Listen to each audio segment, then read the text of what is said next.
Hello and welcome to the Mind Over Mike podcast. Thank you so much for joining me on the second episode of our second year doing the show.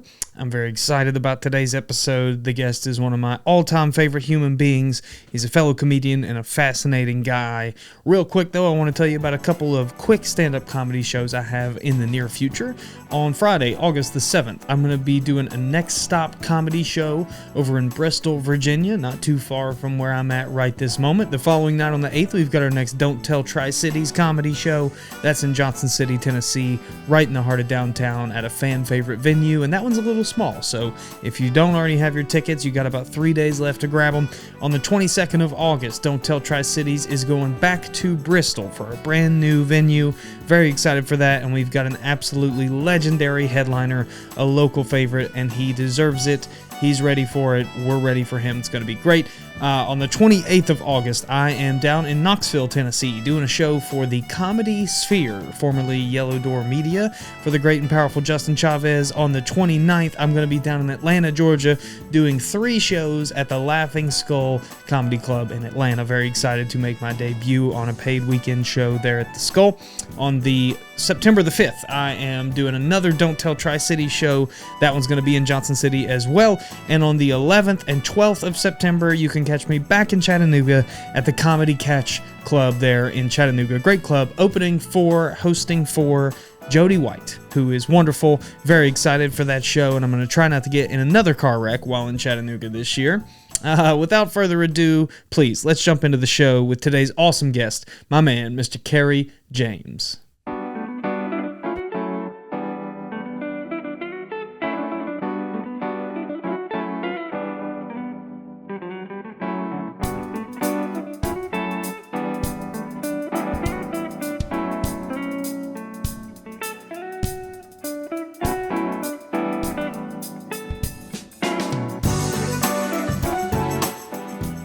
Honestly, it's like like in America, we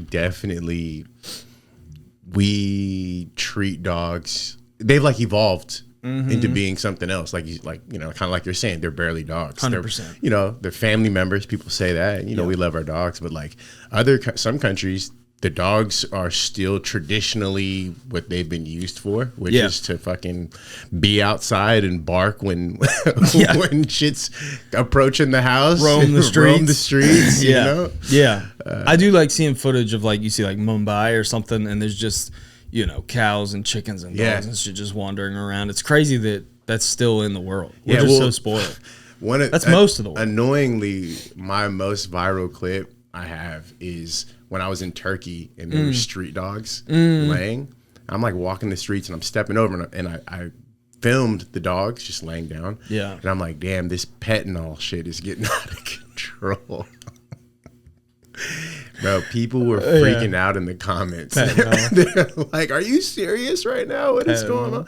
But they were just street dogs that were healthy. Yeah. And they're just... Some cultures, they're holy too. Yeah. I don't know if Turkey's one of the... I think it's more of an Asian thing, but they worship the dog, so to even interact with them is frowned upon. Yeah. Damn. They're just kind of like deities. They're supposed to be there. Yeah, I mean, but if you something about all the animals, something about the dog is just we've been side by side with dogs for a long time. You know? So yeah, sometimes I'll be sitting here with Copper and he's sitting up like a person, like he does, with one paw on my shoulder, just melting with love, and I go, "You're a wolf." Yeah. It's your granddad would be pissed. Right? What's going on? Yeah, it's the equivalent of if my grandparents found out I'm doing stand-up comedy. The disappointment is the same we worked level. so hard for you. We were coal miners, so you could tell dick jokes. They're like the dog's ancestors. So you've never killed anything? Never. You don't know what blood tastes like? Never. Just a bowl of salmon. Yeah, he kills it. Salmon, he kills that salmon. Dude. Oh man. Yep. That's where we're at with it. I do. I think that relationship with dogs is interesting because it is. I mean, I like cats, you know, but there's just something different about a dog. It's like less of a connection. Yeah. You know, like, you know, it's like obviously at this point cliche to say, but like dogs, they have this thing where it's not us talking about the difference between cats and dogs. And dogs. Literally comparing cats and dogs. We'll get to apples and oranges next. Yeah, that's the next break step. it down. Yeah. Come on. But nah, dude, it's just like, you know, there's sometimes where I'm like with my dog, and I'm like, what would they almost seem so dependent on humans. Like it almost seems such a relationship that like, it's weird to think about them in the wild. Yeah, it's symbiotic for sure. Like like who's gonna pet you? Right. Yeah, I'll just tell you, he's not hunting. Yeah, like if you dropped him off outside, he's dead within an hour. Yeah, he's like, this dog would see his own shadow and run until he collapsed and died. Dude, there was what is those? There's a French bulldog came up to me and my buddy the other day, just struggling, and you're just like, you shouldn't be alive. Shouldn't be alive. They can barely breathe. Yeah, it's a hot day. That's the only dog that humidity will take them out. Yeah, man. Like they can't Holy breathe. Shit. Haley works. She's in vet pharmacy, but she works part time at a vet locally. Yeah. She has for the last year or so, off and on. And she'll just like tell me about these animals that come in and stuff, you know. And it's it's a sad job at times because like they do euthanasia there and stuff, which is difficult. But it's so fascinating that like in our culture we have a building, we have a business that's dedicated to where you go and you pay exorbitant amounts of money to extend your dog's life by 6 months. Yeah, you know, I have a friend who rolled the dice, paid thousands, and the dog died 2 days later. I'd be like, is there like a refund policy? Like, what's the window here? What's the deal? The fine print, man. Yeah, it's crazy. I mean, I do get it though too. Yeah, like, no, 100%. God forbid 100%. something, you know, Copper's not going to live forever. Yeah. But when something happens, it's like you'll do whatever, because you're so attached to them, and they're, you know, especially now, like you were saying. I think when I was a kid, we had a pit bull. He was chained up to a tree outside. You couldn't get within. As a kid, I wasn't allowed near him. Yeah, because he'd bite you. You know, like when they'd feed him, they'd like dump food in his bowl and kick it over there. Yeah, like nobody could even go near him. That's so different. That those dogs really don't exist anymore. Yeah. I mean, if they do, they're, you know, certain communities for sure. Right. But not most people. Most people are like, they're inside, they sleep on the bed. The game's changed. Dogs are up. Yeah. Dogs are up. I don't know what they did to win the lottery, but they're up. Yeah, what movie dropped that changed it, dude? It's probably just where we're at as a society. Well, I mean, it's like it's good, but you would hope that it spilled over into other areas right? To where it's like the way we treat dogs now, clearly there's been a shift in consciousness and morality, you know? But then like, homeless veterans were like, bro,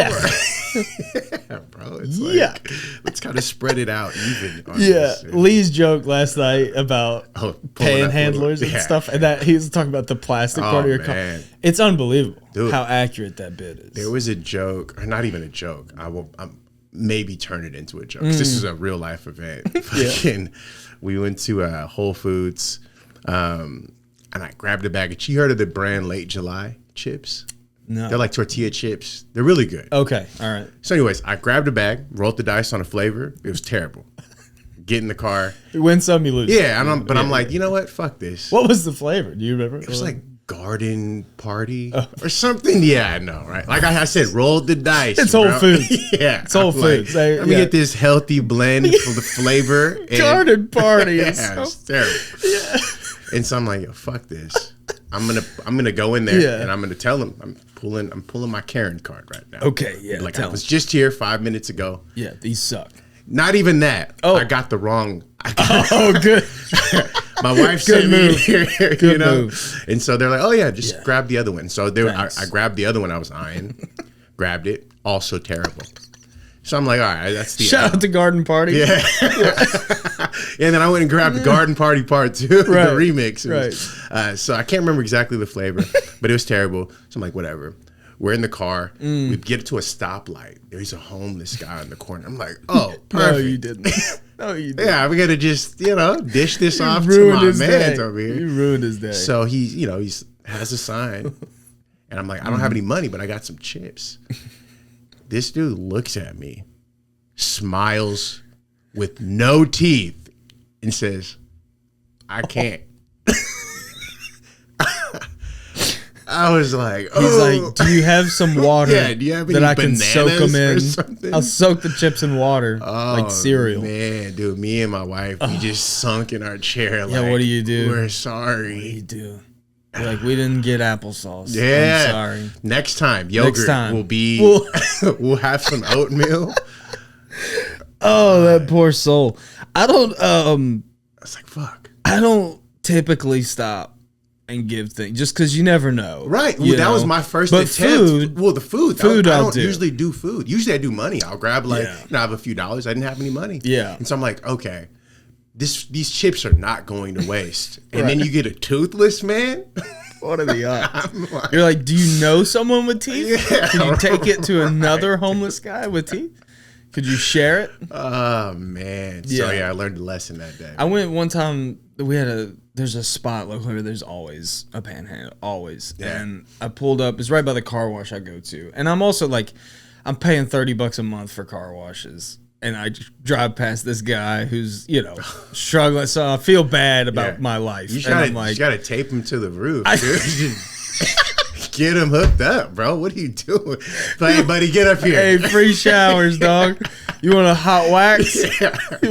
I got the tire package. We'll get you shiny, Get you shiny, big dog. We'll have you shining all over town. He was just standing there, and I pulled up, and I was like, hey, man, I'm about to go through this drive-thru over here. Do you want something? And I was like, I can get you, like, food or whatever. And he was like, just a Coke.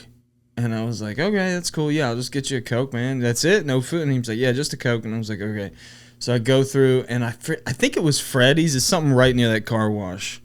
Whatever I went through, I didn't even think about it. I was just like, can I get a Coke and a Sprite for me or whatever, and then whatever I was eating. And she was like, we have Pepsi products. Is that okay? And I was like, yeah. Oh, man. Not even thinking, right? So then I get it, and I go over to him, and I'm like, hey, dog, here you go. And I'm like, they didn't have Coke. This is a Pepsi. And literally this guy was like, ugh. Oh, man. Bro, he fucking at me. I was like, I'll take it back, motherfucker. Like, that's crazy. I guess beggars can be choosers. Yeah. This is crazy. He's sponsored. Now, to be fair, Pepsi sucks. Like, even that guy knows. Even he's like, come on. Fuck. He's like, y'all don't have RC you had Cola? one job, man. You had one job. Y'all don't have RC Cola? Something else? Yeah. There's nothing worse than like, sorry to even be on this. Let's do it. Let's just fucking go in on worse than a fucking choosy ass, opinionated ass fucking. No, bro. I think we've all had that. Dude, there was a guy outside of there's in Durham, there's like a food hall, and I was going in to go get I think it's like a breakfast sandwich. And there was a guy outside, and I'm like, hey man, I'm gonna run inside. Do you want anything? He wanted money. And I'm like, nah, I don't. I have a card, but I can get you a breakfast sandwich. And he was like already annoyed. He was like, what kind of food they got? And I'm like, they got like bagels. Does it matter? Yeah, I know. And I started naming off the stuff they have, and he goes, yeah, never mind.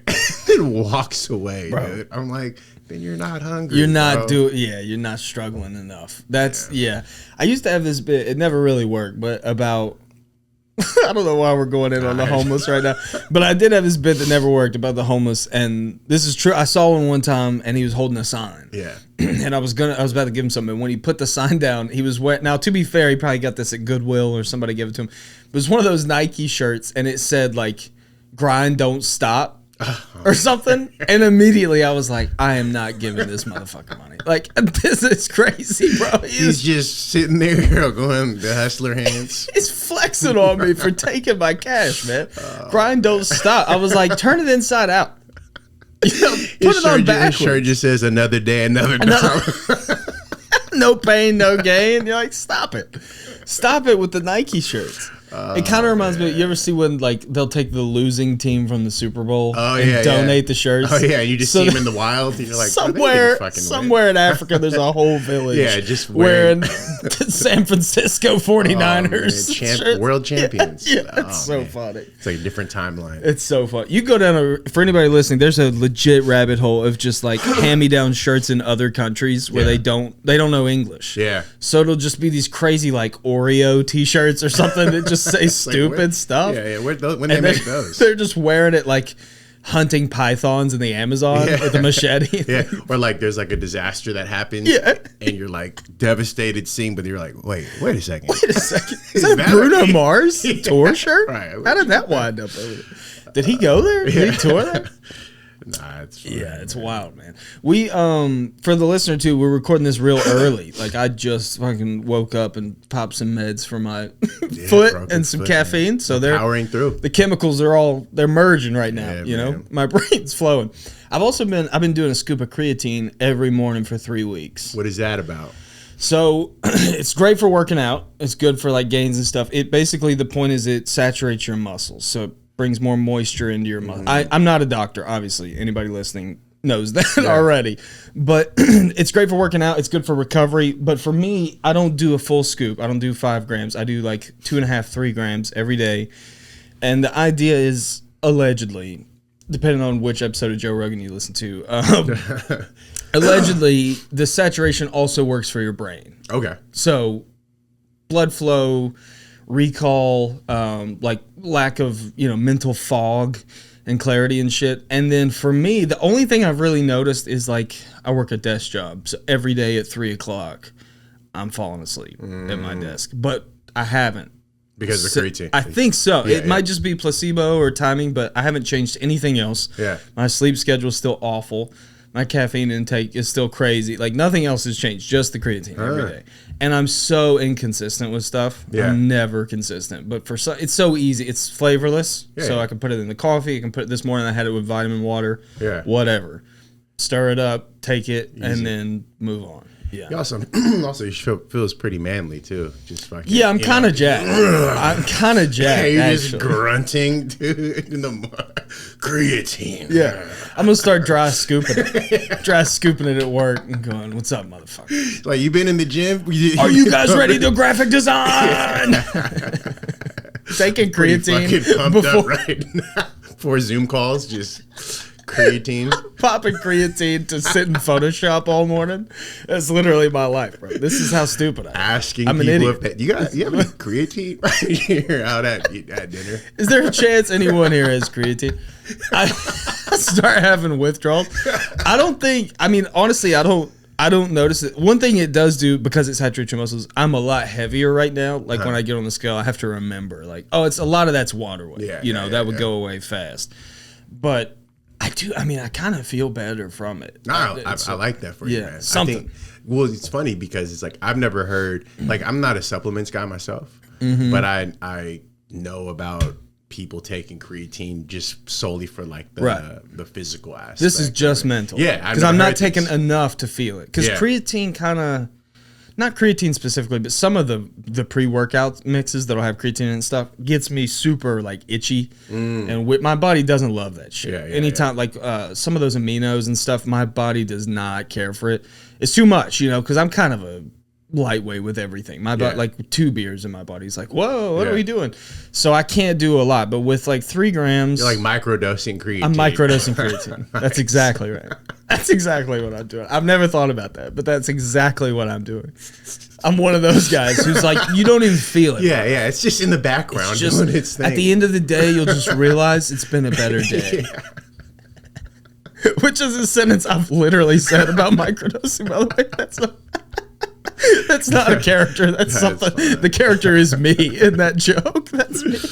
Nah, man, I gotta look into that, man. I'm don't. You don't. You don't have to. She's like, my wife's like, what is this white powdery shit? It's just creatine, babe. Don't worry. It does kind of look like I've been frying with cornstarch in my kitchen. It's just there's powder everywhere.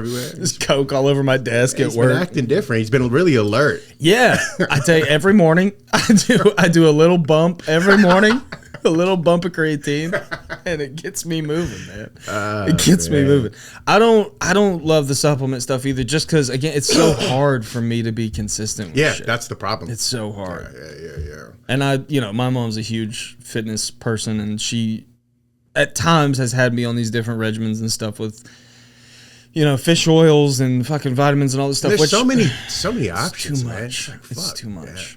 Yeah. When I was playing football in high school, that was like a big thing for like the coaches. They're like, man, you got to start taking the this and that. Yeah. And granted, if I had put on started taking some of these supplements, I would have had more weight on me. I would have probably been more attractive to the scouts, which is weird to even think about.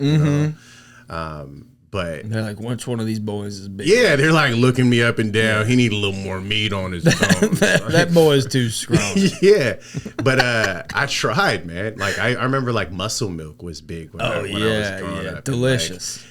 So I had a tastes like a milkshake, bro. I tried to drink too much one time. Oh, you OD'd? I OD'd on the milk. Didn't I fucking macroed and threw up. And sometimes you'll have a weird throw-up-y experience and it just ruins it for you. Yeah, that's what happened with muscle milk. I didn't eat potato soup for 10 years. Oh, because the same shit? Yeah. Got sick off of it. Yeah. Shoney's buffet. Shout out to Shoney's. Yeah. I got sick off the potato soup at a Shoney's buffet when I was 9. I still am weary. Yeah. It's just your brain. It's a human thing. Yeah. It's like that berry's poisonous. That's gross. Don't eat that berry. And I threw it up in the sink. The sink got all clogged up. It was just like a whole fucking. I had to unclog this. It's an ordeal. I was man, I'm scared. I think this is trauma. I think. So you're like, man, fuck muscle milk. And that's why I didn't make it to the NFL, Nathaniel. We heard it here first, folks. That's a Mind Over Mike exclusive right there. That's the first. The whole NFL's listening right now, and they're like, that's why that guy never made it. It's the muscle milk.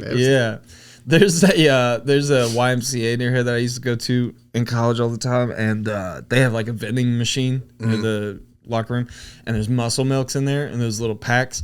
And dude, I would get one of those all the time, and they'd be $7 a pop. Yeah. And then I'd leave the gym and be like, I just spent $14 at the gym. Yeah, this is crazy. On muscle milk. Yeah. This is nuts. On a chocolate milkshake, basically. Yeah. I like to sneak in protein where I can, even though I'm not really lifting right now. I do like to try and prioritize protein. And then they have. This is not a healthy recommendation, but this is something I used to do. When I was lifting a lot, I would sneak in protein any way I could. And they have some brand makes a Fruity Pebbles flavored protein powder. Oh, damn. I would take that, scoop it into some low sugar marshmallows, melt it down, put real Fruity Pebbles in there or Dino Bites, the knockoffs. Dino Bites. It's a great value. Yeah.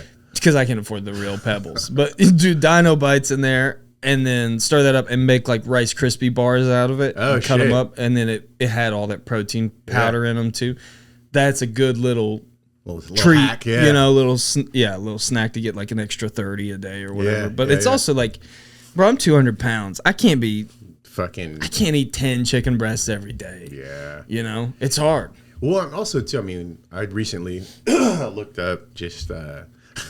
It's so funny, we have these other things we've heard facts that you use to justify, so I'm because I'm trying to I'm back on my fitness shit, and I don't really I'm very lazy when it comes to counting calories. I'm just trying to ballpark if I'm overeating, just kind of listening to my body. Sure. But the protein part, right? You're protein. I remember the other day, I was I'm realizing I didn't have that much protein yesterday, and I'm just don't gorillas not eat a lot? I went to that. I was I fucking asked AI, how do gorillas get so buff without... And ChatGPT's I think you're looking for a way out. Yeah, exactly. Of just your diet plan. Yeah. Basically, that's true. First off, you're not a gorilla. They eat all fruit, all shoots. They got those fangs though. Yeah, the fangs. It's apparently they have these. They eat a shit ton of the leafy greens and stuff. And I think that like the way their like gut biome, their mind is like set up, it converts a lot of that stuff. That's, and like the fiber and shit. Yeah. So, you know, but still though, they are an example. Jacked. Yeah, they are an example of like they don't eat any meat. They're terrifying. And they're still able to, you know, have the mass and shit. So, but then also learn too that as, you know, because of America, you know, if you find something that can potentially make money, which is like protein and supplements, then you push this narrative on how important protein actually is. So like we overemphasize how much 100%, you know, and everything now, like you'll go to the like gas station and walk through the candy aisle and it'll be like, oh, the new Reese's protein bar. Protein it's chips. Got 4 grams of protein. Right. And you're like I think it's just marketing. I think there's no, it's peanut butter. Like that's the protein you're referring to. And it's like people who just have it in their mind of like, I need the protein. The word. Yeah. Protein. They see the word and the chips is a good one. Yeah. Now some of that shit though, like I have had the little protein Pop-Tarts or the cookies and stuff.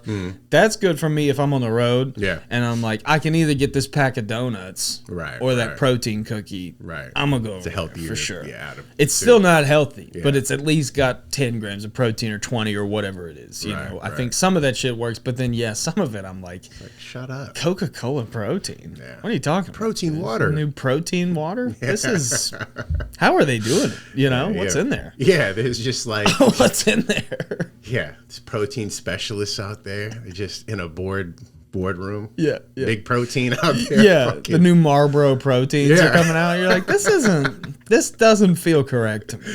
Oh, man. Something feels off. Yeah, the fitness thing is interesting because it's a difficult subject for a lot of people. And I've gone through like crazy ebbs and flows with it my entire life.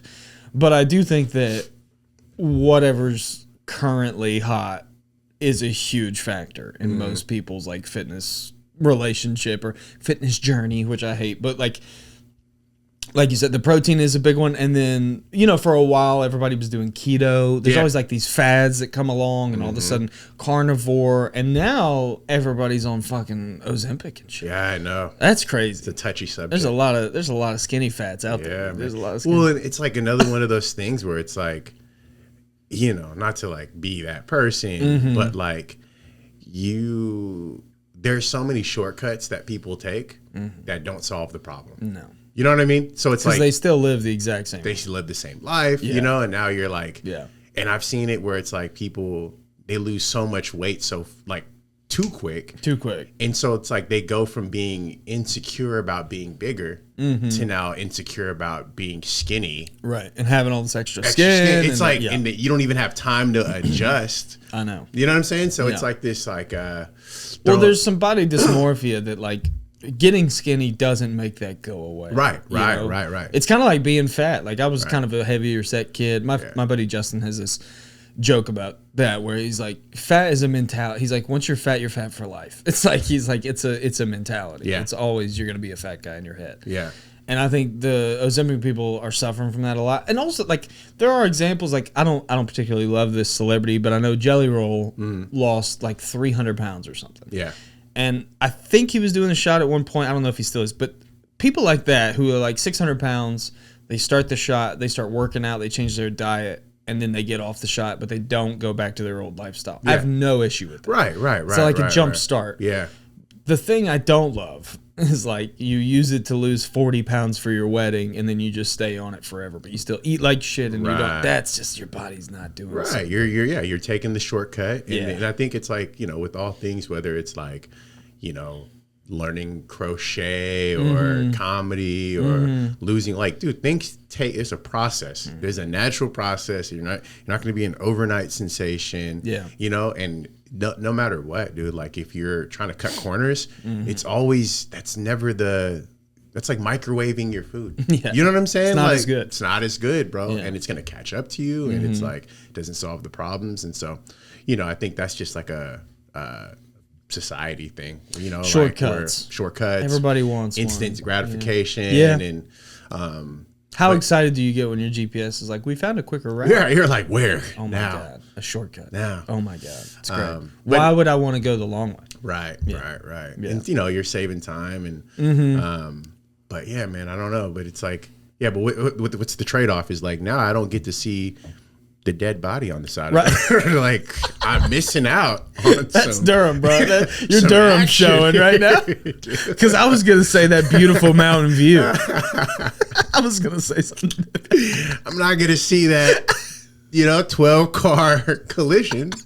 I'm not gonna rubberneck, man. I get to miss the pile up today. Shortcut. Yeah, I mean it's always like.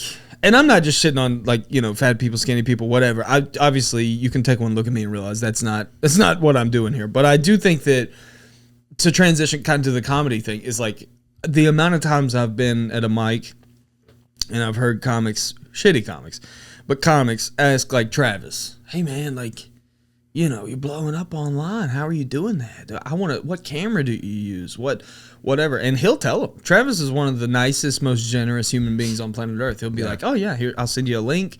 Here's the lens I use. Here's how you set it up. If you need help calibrating it, let me know. And then the next week, the same person will walk up to Travis and be like, hey man, you're doing really good. What camera do you use? What can I? And they just never, they're just wanting him to go, I'll do it all for you. Right. But also too, it's like, think about it, man. The shitty comic, they grab that camera, does all the calibrations, all the settings. Mm-hmm. It's not going to make them funnier. No, it's not. You know what I mean? I think in some cases they know that too. Yeah. So part of this, like, it just becomes an excuse of like, man, if I had a better camera, I'd be blowing up online. Right. Would you? No, it's like doing the work, bro. People don't want to do the work. And I think that like anyone who, again, this is like a cliche kind of statement, but anyone who's made it for the most part, whether you've seen it or not, the difference, because there's somebody else chasing the same dream, and the difference between the two is someone put in the work and didn't give up. Sometimes some people are in a better financial situation. Oh yeah, or whatever. Yeah. But at the end of the day, a lot of that shit doesn't really matter. You know what I mean? Yeah, and there's also so many guys and gals that are putting in all that work, making all the same sacrifices, and it never works out. Right. But also too, it's like that's a thing, but it's also up to that person to like, you can't keep trying to open the same door that's locked. At some point you have to like reevaluate. Like, hey, let's say you love comedy, but if like stand-up isn't moving the needle, you know what I mean, you have to be aware enough there's other things to stay close to it that may suit you better. You know what I mean? Yeah, and it's case by case. Obviously, it's a huge spectrum of people we're talking about, and within just stand up alone. Right. God forbid music and everything else, but like, there's one or two that come to mind where it's like that guy is unbelievably naturally talented. Yeah. He's charismatic. He's likable. He's funny. He crushes on stage, but his hustle is zero. Yeah. Like he doesn't leave town. Yeah. For whatever reason, maybe he has family connections that don't allow him to chase the dream as much as he wants. Maybe he's lazy. Maybe he's an addict and he can't be too far from his fix, whatever it is. Yeah. Those are the ones that I find particularly heartbreaking. Yeah, for sure. Because I go, if you could just figure all that shit out. Right. If you could just navigate all those little hurdles. Right. You would be unstoppable. Yeah, because there's a person next to you who's not as funny and are doing those other things. Right. And, are getting honestly, I would put myself more in that category of like, I don't think I'm as funny as I am a hustler. Like my grind outmatches my talent. Yeah. For now. And but that's something those levels can change over time. The other way. Right. It's a lot harder to install hustle in somebody is rough. 100%. It's rough. And if you're not built like that or you can't get your mind, then get used to not getting the things that you want, because you got to fucking work for it, man. It's a hard existence. Though. Yeah, dude. I mean, I even think that like with sports, that's like kind of similar. It's very similar too, where like you have, and the coaches would always say this, is that like you have the kid who's coachable, who's not the fastest on the team, knows how to play, but he has a 3.5 GPA. Right. Versus the kid who's a stud, who's a natural athlete, uncoachable, shit grades, fucks off all the time, doesn't apply himself. The other kid's gonna make it. You know what I mean? Yeah. And so it's like, which part of me likes that. Yeah. Like I'm like, good. That's the way it should be a little bit, but it makes me think what wasted potential. Right. And it kind of, at times in my life, it's made me very angry at like, even like close friends of mine where I'm like, dog, if you just figured it out, you know, figure out that's a your lesson shit. that you learn, that you can't want it for other people. You know what I mean? Yeah. Which, to be fair, it's incredibly, I would say, like triggering for me, because that's my whole relationship with my dad, you know, is like, if that guy could just figure out his problems. Yeah. He could have been a great dad. Like, he's incredibly funny. He's incredibly likable still, even through all the addiction and all the things. I just saw him. His dad passed away a few months ago, and I went to the service, and he was there, and so I got to be around him and stuff. And, I mean, we're not hostile, me and him. You know, we don't have a relationship at all. But I'm not like, I'm going to lay this motherfucker out when I see I'm not angry anymore. Right, it's been 10 years, you know, since I've like made a choice to see him. So, but being in a room with him, Haley met him for the first time, which is interesting. Yeah. You know, we've been together 3.5 years. She's never met my father. Oh, man. She's never even seen him. Yeah. So she got to experience that. And as soon as we went to lunch with my mom, because she also came. And mom hadn't seen him in like a decade. Oh, wow. And we're all at the lunch. And they were all like, he's funny. Yeah. He's still funny. Yeah. And I'm like, yeah. Like, he would be so great to chill with. He's just got all this other shit that he just can't figure out. And there's so many guys like that. Oh, dude. Stand up, maybe it's just art in general. Like, attracts that. Attracts it. Yeah. Attracts it. There's so many guys. And some of them can manage. You know, there's a lot of guys that, like, I know that are incredibly talented, but have to be hammered to go on stage. And I go, if you could just fucking unravel that. Yeah. Who knows? Cascade Draft House. I'm proud to tell you that Cascade Draft House is a proud first sponsor of the Mind Over Mike podcast. I'm very excited to team up with them, and they are a special business. If you love good beer, I know I do, you got to get down to Cascade Draft House. It's on State Street in Bristol, Tennessee, and they've got an amazing selection of 40 rotating taps, so there's always something new to try. They've got ciders, they've got seltzers, they've got IPAs, lagers, you name it. Tons of cool stuff, and it's not just about the drinks at Cascade. It really, truly is an awesome vibe in there. They've got open mic nights. There's fun for everybody. It's a great spot. Go and check out them, and thank Cascade Draft House for supporting the Mind Over Mike podcast. Now back to the episode. Well, stand-up is just also a weird art form to where it's like there really is no blueprint, you know? And nothing. Like, it's like you're so reliant on a stage and a mic, and a crowd. Yeah. You know what I mean? Like, there's so many things that, like, you can't just, you know, like with basketball, like there's things where it's like it's kind of, you can kind of independently work on the craft, but like stand up, it's like very hard to do that. So you have to get out. Yeah, you gotta go out, which some of stand-ups struggle with. It's hard, man. Even there's a few nationally touring headliners that are just wrecked by stage fright still. Yeah. And can't stand in front of people. We were talking about a lot of this shit last night too, but like that idea that these guys are, you know, like the artistry of it. And I will say this again, just to flip it to me, because I'm not singling anybody out, but like I kind of get in my head sometimes of like, I'm an artist. Yeah. I'm trying to be whatever. You know, I'm trying to be fucking Miles Davis. I'm trying to be cool and mysterious up here. Yeah. And you forget, like, no, dog, I'm there to make them laugh. Stop trying to be fucking interesting. Yeah.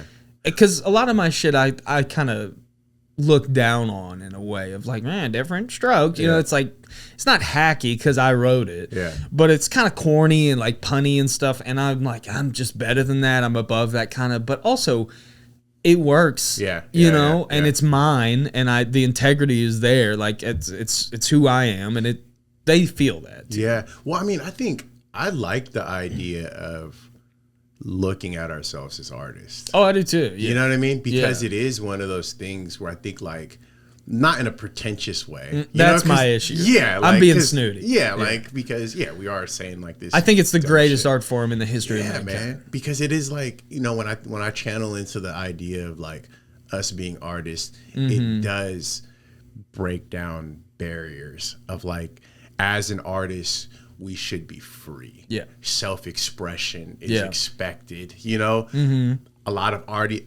audience members look at us like that. A lot of audience members are, before we even get on the stage, already kind of put us on a pedestal. 100%. You know what I mean? 100%. And so it's like, using that expectation and like flying with that is important. You know what I mean? Very. Because dude, it's like you can't, like, if people have this expectation of you, of the art form and of the craft, and then you get up there and you're just like, no, I'm not. You know what I mean? Like, it's not that serious. Not like, that I was important. reading a tweet the other day. Yeah. It's like, God damn, dude. Stop reading tweets on stage. Just fucking, lean into it. Be that thing, Just be yourself. Be yourself. Which is hard for people. And it's probably confusing to somebody maybe listening who's not a comic of like, oh, you mean every comedian isn't just being themselves? Like, no, there's a lot of people that in the green room and on stage are totally different, which we all kind of dress. We're talking about Hunter last night too. Hunter Roberts, shout out, who I love. I hope he's doing okay. Apparently, he had a serious issue last night, but he is an incredible comedian, and he exaggerates who he is on stage. But when you talk to Hunter, like, I've had long chats with Hunter and stuff, that's who he is. Yeah, all that shit's in there. It's just not. He's not screaming 24/7. Yeah. But like, then there's other comics where I see their act, and then you talk to him off stage, and you go, "Oh, it's just a character you're playing. It's not even close." Sometimes I don't mind. You have like the Larry the Cable Guys or Dice Clays. There's all these examples where it works a little bit. Yeah. But we were talking about this last night too, because we had Lee Kimbrell in town last night. I love Lee. Funny as hell. Unbelievable. Great show. Great dude. Great guy, great show. And he and I were talking about you right before you went on, and I was like, he was like, I've never seen Carey. I'm very excited. And I was like, yeah. I go, Carey's one of my favorite guys. And I was like, I think part of that at least is that he's autobiographical. Like, I want to feel like I learned a little something about you, because that's what gets me into your brain and your rhythm. And then at 15 minutes, I'm in. Yeah. You've sold me on you in the first 2 or whatever.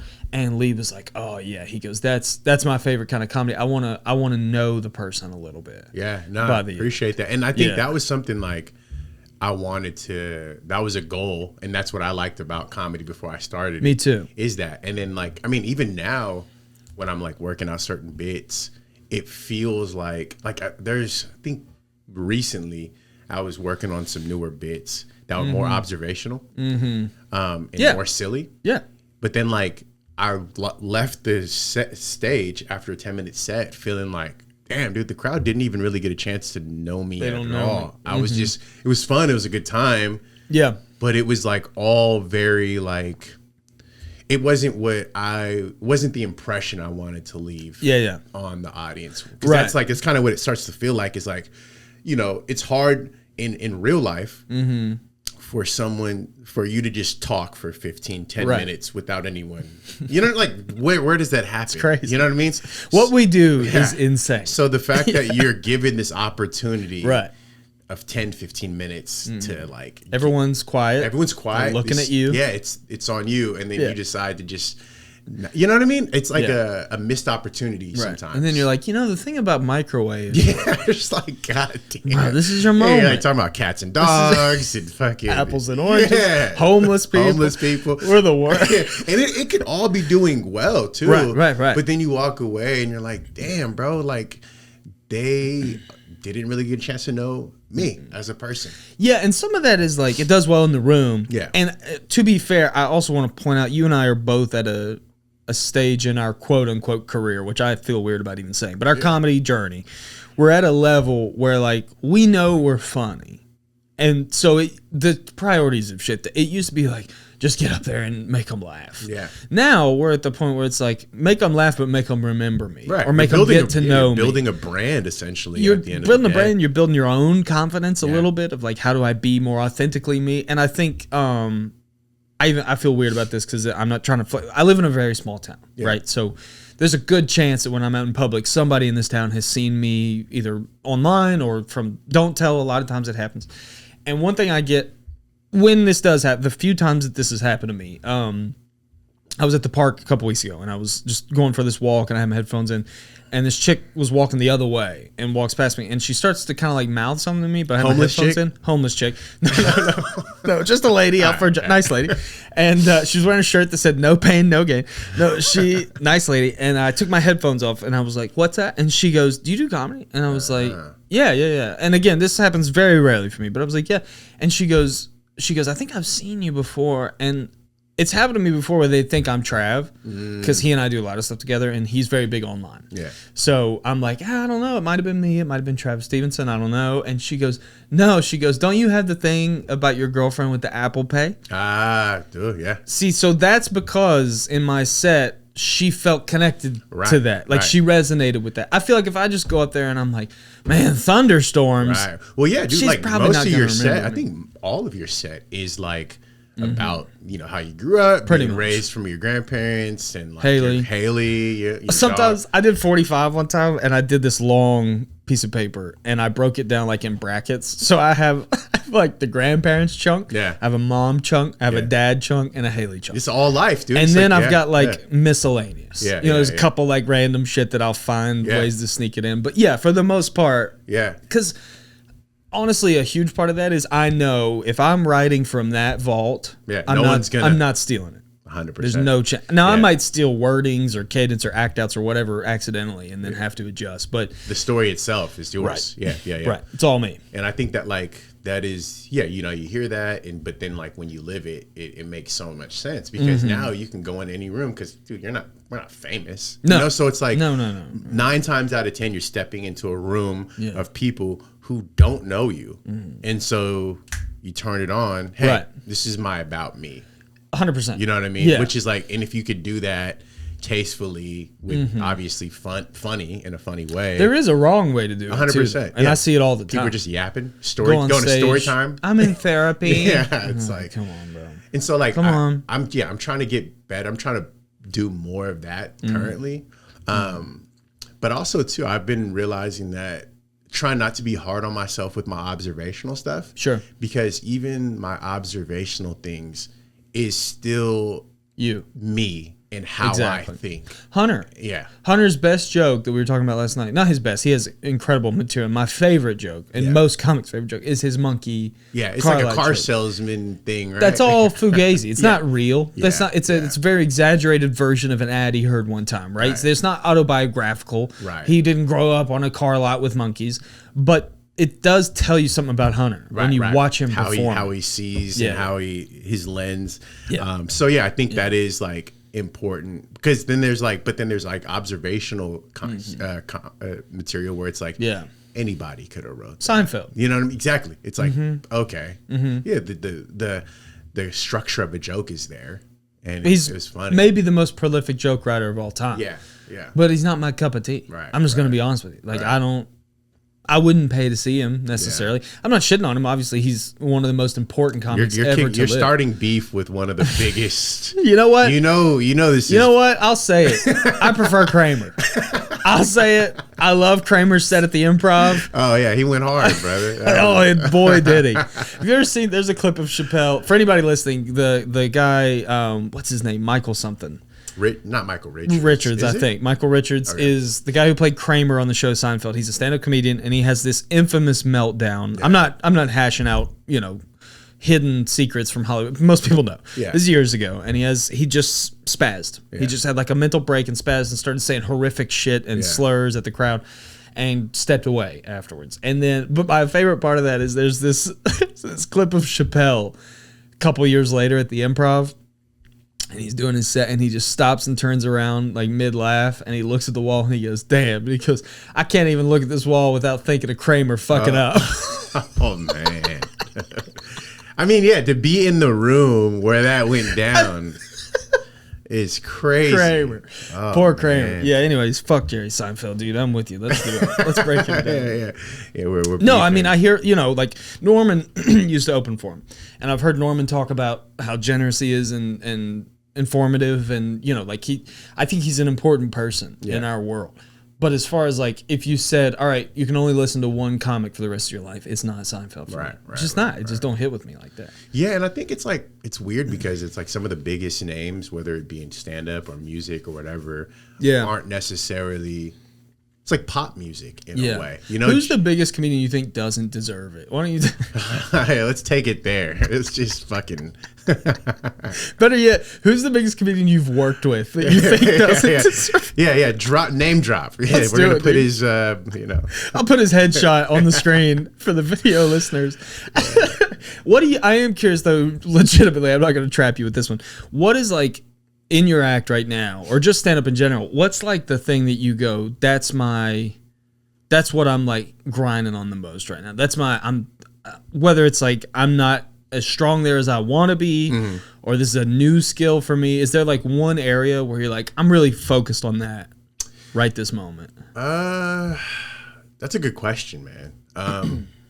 It's what I do here at the Mind Over Mike podcast. I fucking hate good questions. It's that creatine, bro. I'm flowing. Yeah, bro. Are you sure you did macro? Dude, my brain is saturated. That wasn't a microdose, bro. That was a dry scoop question. You're tripping right now. That was a dry scoop question right there. Yeah, no, I think brought to you by Creatine. I like the idea that like comedy brings everyone together. Yeah.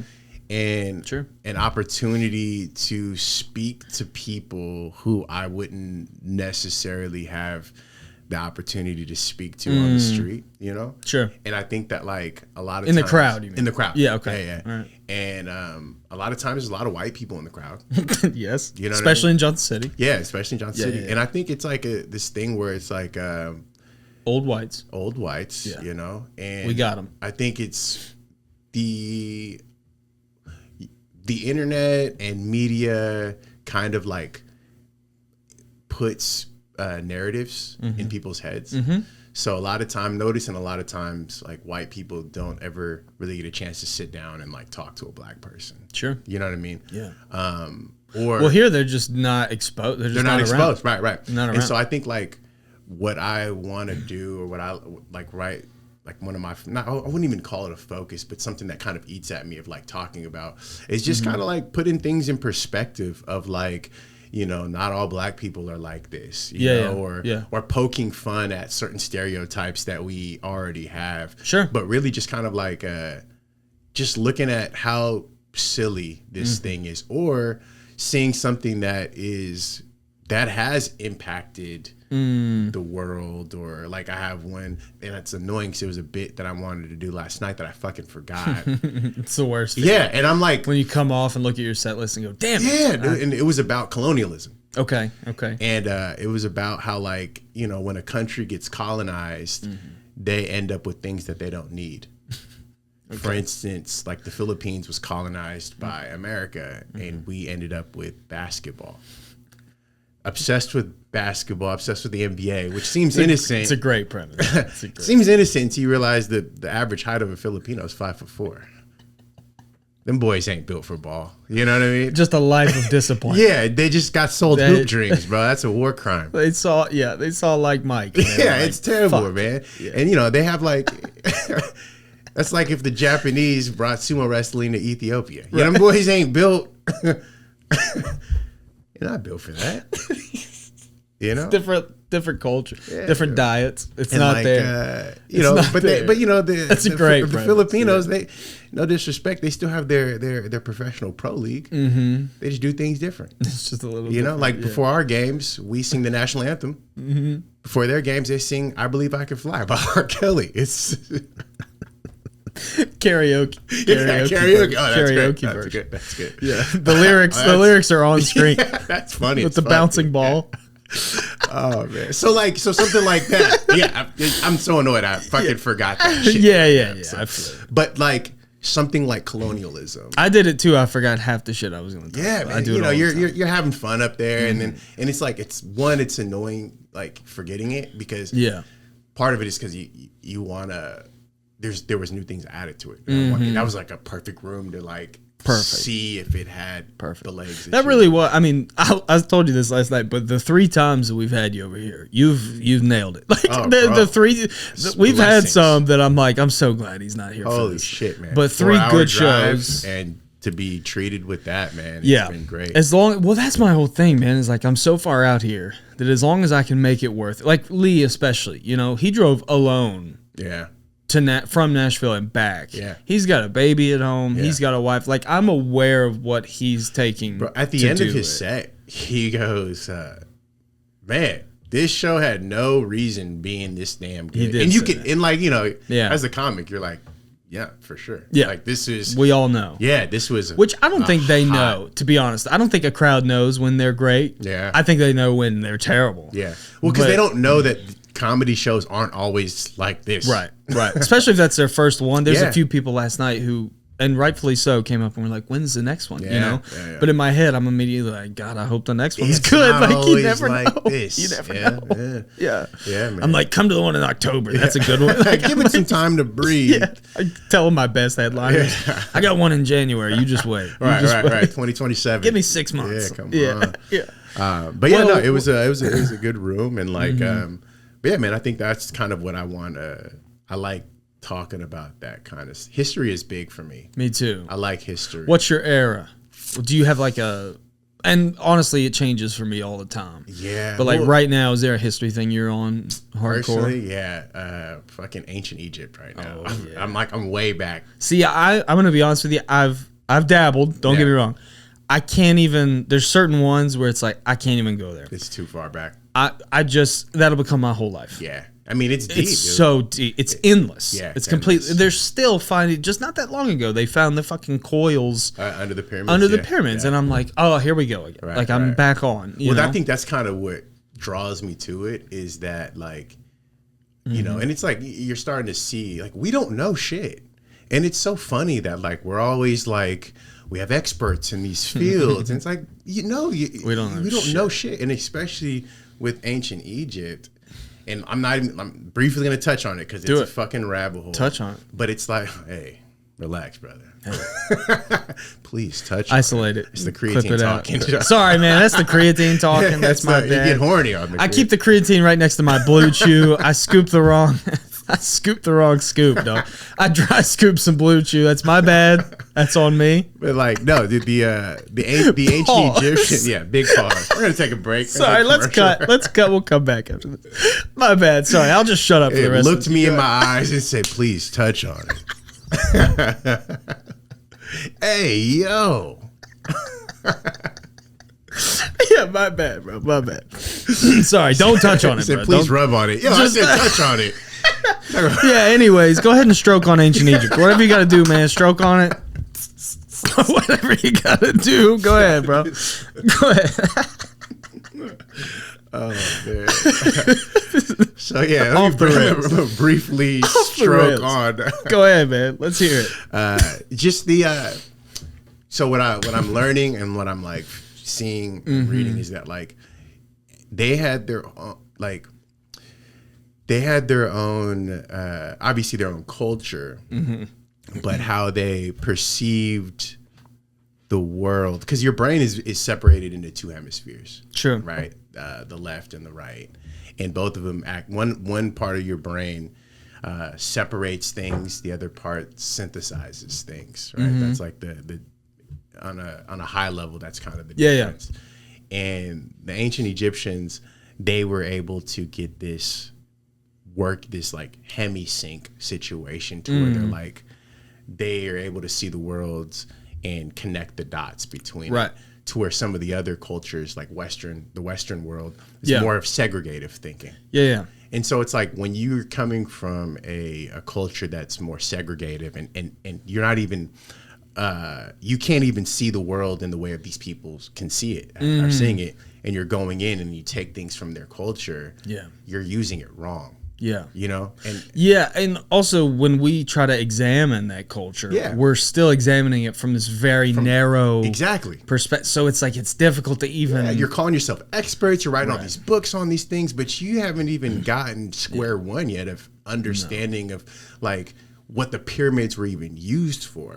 Yeah, so that's where, and this, I mean, we could just do 12 hours on Egypt, honestly, but that's where I get really in the weeds with stuff is like, I think we're coming at it as like, ooh, we found these giant ancient tombs. Right. Bro. Bigger than those are not tombs. Yeah. Those are not tombs. Bigger those than sarcophaguses are not sarcophaguses. Yeah, man. Those things are not the dimensions of a coffin. They've never actually found human remains inside of a pyramid. I didn't know ever. It's not a thing. That's crazy. But as a kid in textbooks, you learn, that's where mummies are. Right. Then no, it's not. Then you hear about like hieroglyphics and even like we're Western culture is a culture that doesn't even fucking meditate. Right. Right. You know what I'm saying? And so it's We're like pretending to know more. Yeah, and you're like going into this culture that understands trance and symbolism and how to speak a language without words through symbolism. Yeah. If you don't even understand that, and then you're going into this place and now you're writing definitions. Yeah. You're a lot, you know what I mean? Right. You're coming at it from the wrong angle. Well, it's also like when you get in like their tech, you know, that's a whole other conversation. But like there's a couple dudes, I think Jimmy Sorrell is one. There's a few of these guys that like are kind of breaking down some of the architecture and the pottery and the different things. And there is shit that is like machine cut in ancient Egypt. Just laser, it looks like laser cut. Like unbelievable levels of precision that make no sense. And then the conventional explanation is like, oh, it's sandblasted or it's chiseled. And you're like, no, it's fucking not. Why can we not just accept, you know? And I think the tech and the culture are two different arguments for sure. Yeah. But one thing that comes to mind for me, I'm big on Native American history. That's a big one for me. Always has been too. And like part of maybe in my opinion, maybe the most significant part of that clash between like white settlers and natives is that in the European mind, it's like they're savages. They live off the land. They worship 25 gods. They do the sun dances. They do whatever. It's all savages. Right. The natives are like, these fucking people put on wigs and sit in a place and slam a gavel and yell order and everyone shuts up and they you know, ride around in wagons and shit. Like that culture clash is like trying to look at either of them from the other side is just, you're never going to bridge that gap. Right. That's a super underlying fact. I think Egypt is very much that way now, even thousands of years later, where it's like you can't possibly put yourself in what it's like to be part of that. I guess, you know, modern day Egyptians with that lineage may be about as close as you can get to having an understanding. But no, because like modern day Egyptians aren't, like they're Arab. Right. They're Arabic. Right. You know what I mean? They're not even Egyptian. Not even Egyptian, you know? And so it's like, it's a little different, but like, you know, I think the example of like Native Americans and Europeans of like two different cultures, but one ends up becoming the dominant culture. Just technologically. Yeah, because of you know, the advancement. And now it's just like, you know, there was things that Europeans brought to the table that's like, oh, okay, no, this is useful. But then it just completely destroyed this other culture. That the idea is like our tech makes us the superior race or culture. Yeah. Whereas when you look at natives, you go, they managed to like coexist with this environment for 10,000 years. And it wasn't because they were bad at technology. It's like, no, they knew the level of tech they needed to coexist. They didn't overhunt. They didn't overfarm. Like they knew, and obviously it varies by tribe and region and all that shit. But I mean, I think that when you really start to get into the native stuff, you realize like, oh, this country was full of, there's different estimates. I mean, Graham Hancock is a guy that I love. I don't know if you ever wanted like a deep rabbit hole. This guy, he's all about like ancient lost civilizations and stuff. I mean, according to some of Graham's theories, there's probably cities with millions of people in the Americas at one time. Oh, yeah. That came and fell for disease or whatever, but still managed to like coexist. And there was no mass extinctions. There was no, you know, overhunting. None of that shit. Yeah, I think it's just it's like a mental. Just like a mind, like just a perception, and I think that like money has a lot to do with it. Yeah. Money is the root of all evil. Truly, I mean, like especially the overhunting shit. I went down this cool little journey for a while of there's this show called Meat Eater. It's a hunting show. It's this guy named Stephen Ranella, who I think is one of the most interesting and intelligent humans on planet Earth. And he's a writer, and he does this show, and basically they go out and they do these crazy hunts, and then they'll show you how to prepare and cook these meals and stuff. He has a series on Spotify that I can't recommend enough, and it's called like Meat Eater Presents. I think it's like Meat Eater's History or something. They have one on the hide hunters, which are the guys that were like going into what was the far west at the time of the colonies, like Kentucky and Ohio, and shooting these deer and skinning these deer and selling them. And it's like 10 hours, and he just breaks down how they just destroyed this deer population, all for that coin. Right. You know, like a buck. $1's called a buck because a buckskin was worth $1. Damn. Stuff like that, where you're like, that's just in our culture. Well, I think that's like the problem with like Western civilization is that more left brain way of thinking. Exactly. To where you're now, because I mean, think about it. In order for you to just completely obliterate or close to it, part of nature means that you've separated yourself from nature. The like spirituality aspect you don't see yourself gone. Connected to it. And I think that like a lot, that's like I think the biggest problem with like Western civilization is that it extends to even how you treat your fellow human. 100%. You know what I mean? Like we're different. It doesn't just stop with deer. And it's like even in our sciences where we're like, oh, this is categorized as this and then in that, and it's like, no, dude, these are all parts of a whole. Trying to label it. Yeah, labeling everything, dude. Yeah. And I think that like that's, you know, even like interpreting like what the Egyptians were doing when Western they're looking at it like, oh, these people worship 25 gods. Yeah. But you don't even understand that they're not different gods. These are just aspects of one higher power. Yeah. Right. So, natives are, I mean, again, it varies tribe by tribe, region by region, but there's some there's a couple like offshoots of like the Sioux Nation and stuff. I think not Lakotas; they were more like horseback warriors. But certain like Ogallala Sioux and stuff would do this thing called the sun dance, where they would stand out in the sun on a particular, choose a hot day, and they run. I'm gonna pull up some pictures of this because it's mind blowing. They would run these long like 12 or 14 foot poles through the skin over their shoulder blades. They would like pass these sticks through their skin. And there's photos of it. And then when colonizers moved to the reservation and stuff, it became illegal. That was like part of the thing. It was like, don't let them do the sun dance. Don't let them worship because they're putting sticks through their skin. It's strange. We don't understand it. It's, it's anti-Christ. It's non-Christian, whatever. And they would like kill them for doing these dances, which then of course it became like a sign of rebellion and they would do it anyways. Right. But when you examine it now, it's easy to go, that looks insane. What could possibly be the benefit, but it doesn't even really matter. Like they did it for thousands of years. Right. So it's important to them. And there's clearly some level of connection that they're getting from doing that. Yeah. It's not in vain. They wouldn't keep doing it for 10,000 years if they didn't feel something from it. Well, also too, man, you got to realize like the native people, they were so tapped in with nature that, I mean, this is my belief that like, they had rituals with like peyote and just like these mind altering substances that come from the earth. And I think peace pipes and shit. Dude, it's like I mean, I've done psychedelics before and and this is kind of like a common theme about it. It's like psychedelics are from nature and it truly feels like, nature's messenger.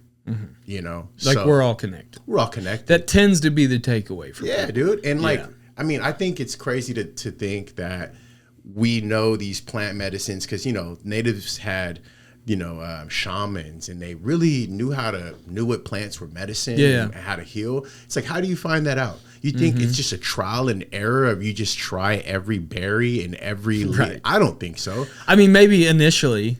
I think maybe the first time. Maybe the first time. That mushroom? This person died from But then they that. know. But then it's like you eat something, and I think that you you tap into this level of consciousness to where the plants are talking to you. Yeah. You know what I mean? You're now directed to these frequencies. Man. Like, oh, you mix this. Because like, how the fuck do you know to take this leaf and then that plant, and then that root, and then that, and then mix it all together. And it has to be mixed. It has to be to activate the compounds. Bro, it's so complex that it has to be intuitive, and you have to get this knowledge from somewhere else. Yeah. Well, you also touched on like the shaman or the medicine man being like an aspect of the culture. That's another thing that we have pharmacists now. Right. It's not the same thing.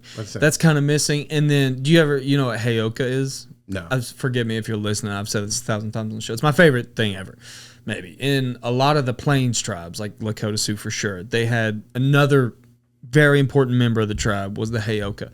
And those tribes, the structure was like the chief is not necessarily what we think of as like the leader.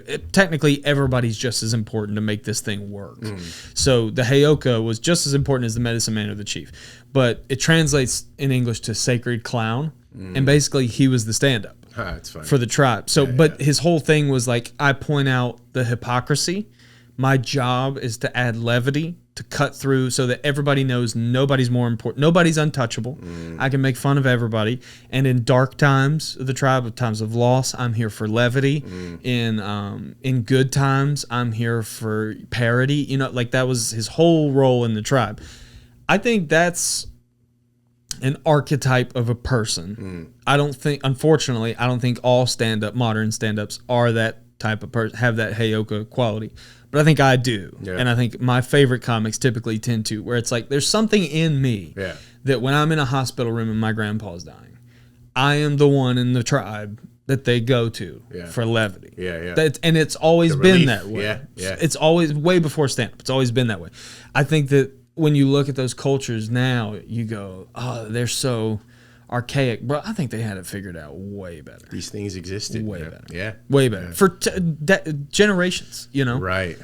And then, and that's just to put it in perspective that, like, what we're doing here is so new to us, you know? It's man, there's evidence of certain things, like, working in the past, but we overlook it. And I think the fact that, you know, history is kind of sold to us as being boring and old and like you can't make money off it. That's not important. But dude, there's like so much. It's a huge aspect. There's so much stuff that's happened. I mean, from like even a single person's history. Oh yeah, you know what I mean? It's like history is everywhere. In everything. I've been seeing this quote recircle around the internet recently. But Norm one time said, he was like, I read in a history book that the good guys have always won. Isn't that something? What a great, I mean, he's incredibly prolific anyways, but like, what a great take. I remember one time, right before college, the summer before college, me and a bunch of buddies went to the Myrtle Beach, you know, just like a cheap beach trip with my buddy's family. And we bumped into this girl who's from Russia, and she was here on like a work visa. And this is 2019. So it's like Trump's first term, that Putin shit, North Korea was all popping off. You know, it was like Russia was like the enemy at the time. It was like, we'll get nuked any day kind of feeling. And we met this girl. She's from Russia. And we sat on this bench with her on the boardwalk and talked for like 4 hours. Yeah.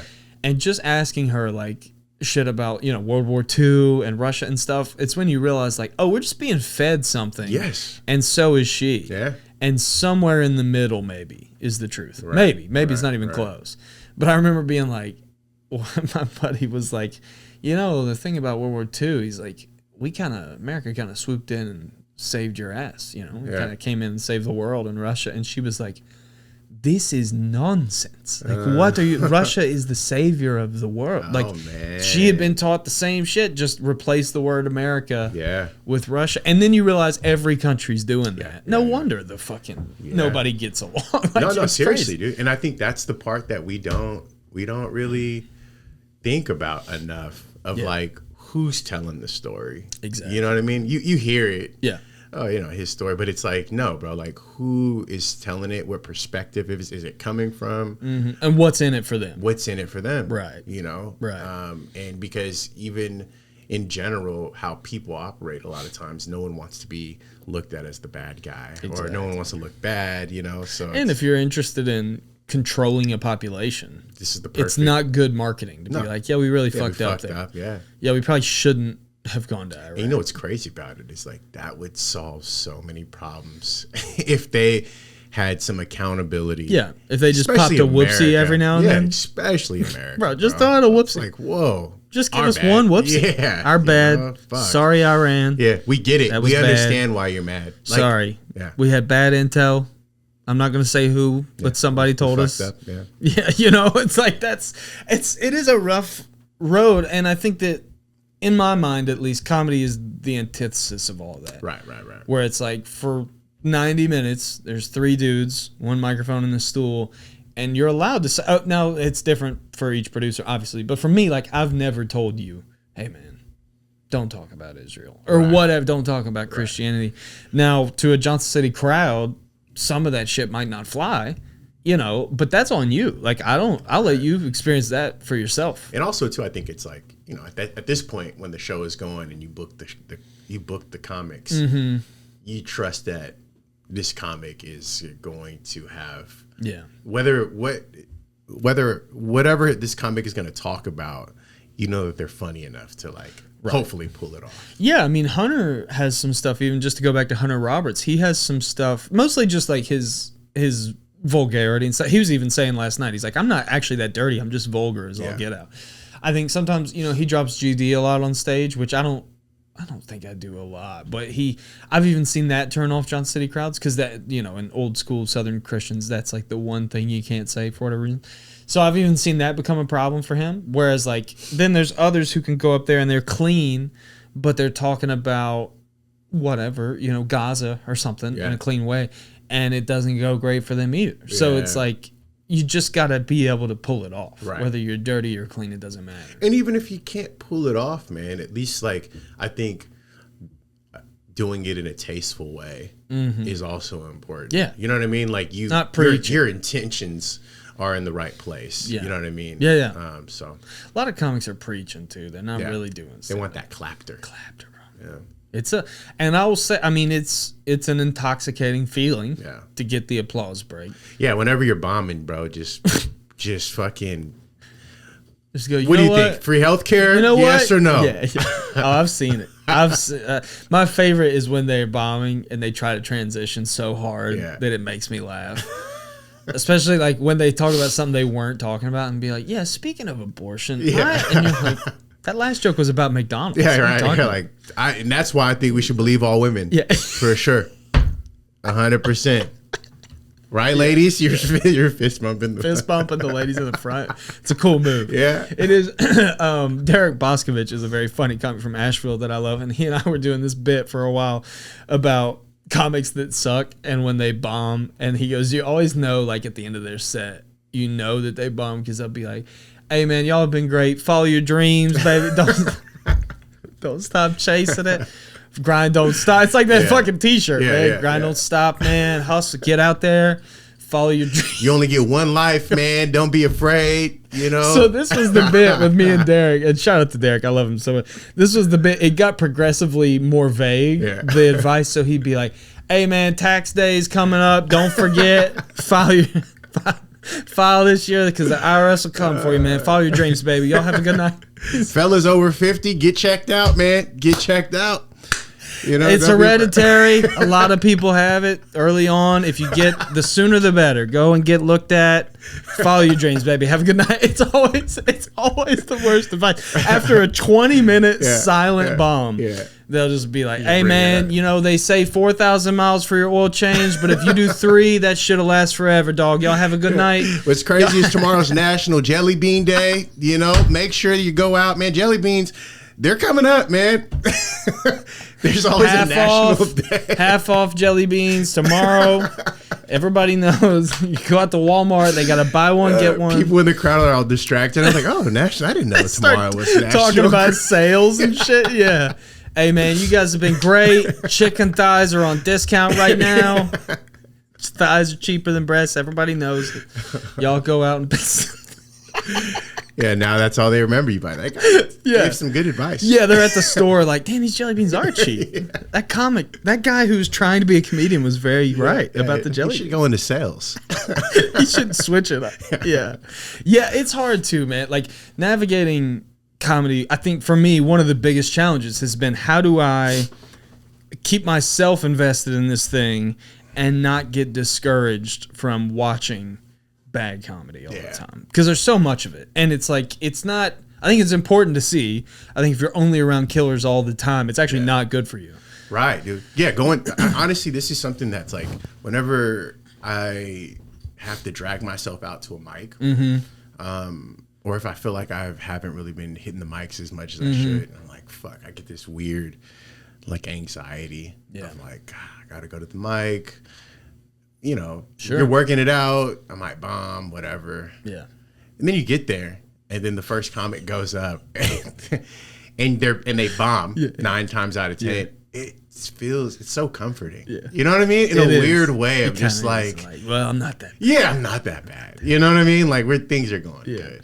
We got a local guy. You mentioned, I think you met him, Chris Tester. Yeah. I love Chris, and his like origin story is he came to Blue Ridge one night, and me and Trav were there, and he goes, I watched you guys at the open mic and thought, yeah, I could do that.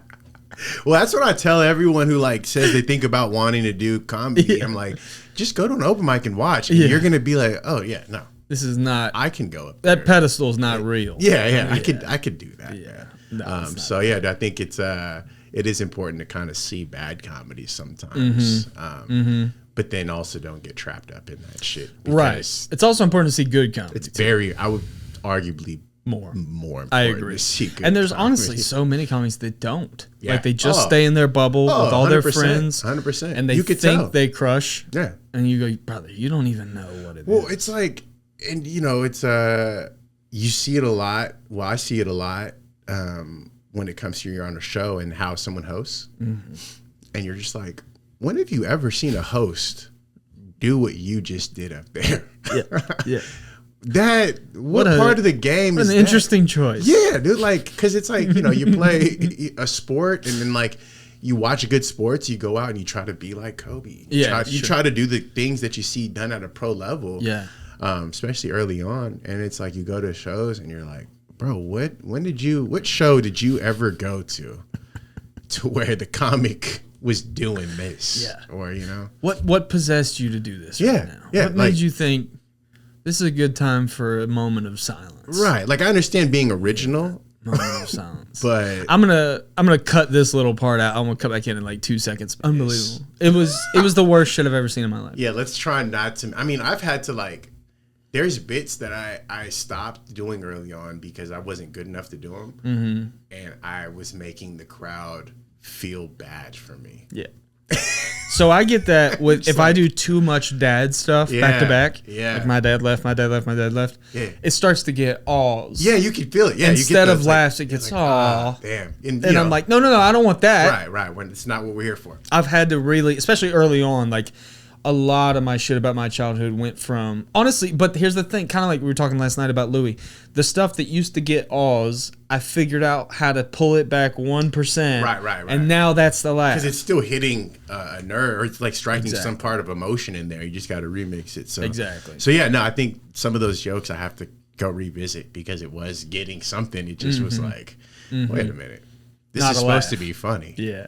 You know? But that you're still like getting a reaction from 60 people, which is kind of the thing. Right. It's just not the reaction you want. Right. So how do we change that? Yeah, it is. It's fascinating, man. Yeah, man. It is. What do you have coming up, man? Anything you want to plug before I get you out of here? Let me see. This will be out in 2.5 weeks or 2 weeks and 2 days. Let's see. Actually, something big. September 4th. I'm sorry, September 3rd. Me and my buddy Greg Capra are headlining Good Nights. Fuck 861. yeah, man. Dude, congratulations. Yeah, appreciate that's that, great, man. man. Yeah, so y'all are doing split time on it? Split time on it. Awesome. Both running about 35, 30. Beautiful.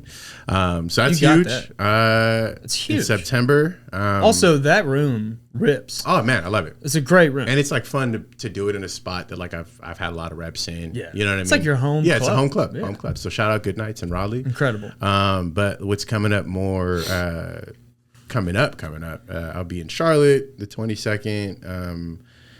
For a fun show. I'm doing Don't Tell Charlotte the 25th. Good time. This Saturday. So I've back done to it. back. Yeah. Good show. Dude, every time. I think your Don't Tell and Charlotte's Don't Tell, every time I do it, it's like great money. Charlotte's great, yeah. So I'm excited about that. And then I'll be ending the month opening up for Andrew Orlofo at Improv. Shout out Andrew, hilarious. Incredible. And then Asheville Comedy Fest next month. Oh, you got it. Yeah. You got Asheville. Yeah, Good, got man. Asheville, Good for you. Good for you. I was having a conversation with a couple of comics over there after a mic that Trav and I went to, and I was like, yeah, I didn't apply even this year because I just feel like Asheville comedy and me just don't jive, you know, for whatever reason. And they go, well, you should have, because the guy who runs the festival hates Asheville comedy. And like his whole idea is I'm going to bring real other people. Like other stuff to the thing. And I was like, fuck, had somebody said that to me, man. I would have. But I'm in for Big Sky. Okay, hell I'm yeah. in for Rogue Island. I'm in the West End is about to open. Okay, Atlanta's about to open August 1st. I'll be in for that.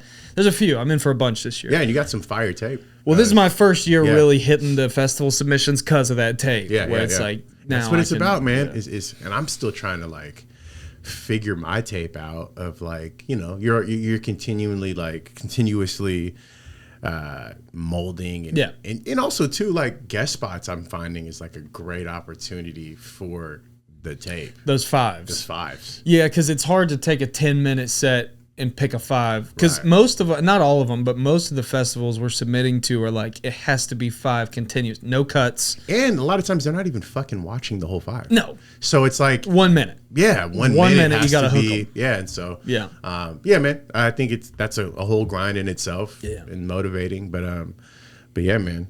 Yeah. Got some fun stuff. Hell yeah, man. I'm excited for you. Dude, it's always such a treat to see you. It's good to see you. It's good to hang. It's good to just learn and watch and see you grow, man. It's incredible. Likewise, bro. Great stuff, man. Thanks for coming. Thanks for listening, everybody. See you next time, buddy. Peace.